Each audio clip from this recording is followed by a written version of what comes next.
Virus corona menjadi satu virus yang mencekam keberadaannya. Kasus pertama yang dilaporkan terjadi pada Desember tahun lalu di Wuhan, ibu kota provinsi Hubei, Cina. Titik awal mula tersebut diduga berasal dari pasar hewan Wuhan. Tadi adalah sedikit cuplikan berita tentang virus mematikan yang pertama kali muncul di kota Wuhan, Cina pada Desember tahun 2019. Virus itu bernama coronavirus disease atau COVID-19. Yang disebabkan oleh virus SARS-CoV-2. Virus corona adalah virus yang menyerang sistem pernafasan manusia. Sebagian besar orang yang tertular COVID-19 akan mengalami gejala ringan hingga sedang dan akan pulih tanpa penanganan khusus. Namun, sebagian orang akan mengalami sakit parah dan memerlukan bantuan medis.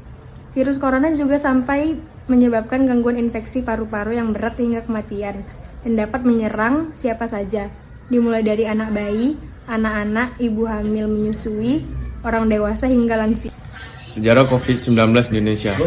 Kasus ini pertama kali ditemukan pada 2 warga Depok, Jawa Barat awal Maret lalu. Data hingga Sabtu 28 Maret 2020, jumlah warga yang dinyatakan positif terkena virus corona mencapai 1.155. Peningkatan jumlah kasus positif menjadi 1000-an di Indonesia karena terjadi penularan di luar rumah warga. Padahal pemerintah menginstruksikan masyarakat salah satunya untuk melakukan social distancing atau menjaga jarak. Bila instruksi ini tidak dipatuhi, risiko penularan akan membesar.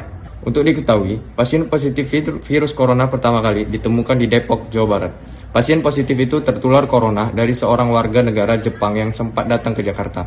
Pasien positif corona tersebut kini sudah sembuh setelah diisolasi di Rumah Sakit Sulianti Saroso. Di sini saya akan menjelaskan mengenai penularan COVID-19 yang terjadi pada seseorang, yaitu tidak sengaja menghirup percikan ludah yang keluar dari si penderita COVID-19 pada saat batuk atau bersin, kemudian memegang hidung atau mulut sebelum mencuci tangan terlebih dahulu yang menyentuh benda penderita COVID-19, kemudian melakukan kontak jarak dekat dengan si penderita COVID-19. Masing-masing orang memiliki respon yang berbeda terhadap COVID-19. Sebagai besar, orang yang terpapar virus ini akan mengalami gejala ringan hingga sedang dan akan pulih tanpa perlu dirawat di rumah sakit. Yang pertama kita akan membahas tentang gejala yang paling umum, yaitu demam, batuk, kelelahan, kehilangan rasa ataupun bau. Yang kedua kita akan membahas tentang gejala yang sedikit tidak umum. Yang pertama sakit tenggorokan, sakit kepala, sakit dan nyeri, diare, ruam pada kulit, atau perubahan warna pada jari tangan ataupun jari kaki, dan mata merah atau iritasi. Yang terakhir gejala paling serius. Yang pertama kesulitan bernapas atau sesak napas. Yang kedua kesulitan berbicara atau bergerak ataupun bingung. Yang terakhir nyeri di dada. Untuk mencegah penyebaran COVID-19, yang pertama itu selalu jaga jarak aman dari orang lain, minimal 1 meter, meskipun mereka tidak tampak sakit. Yang kedua, kenakan masker di ruang publik, terutama di dalam ruangan atau jika pembatasan fisik tidak dimungkinkan.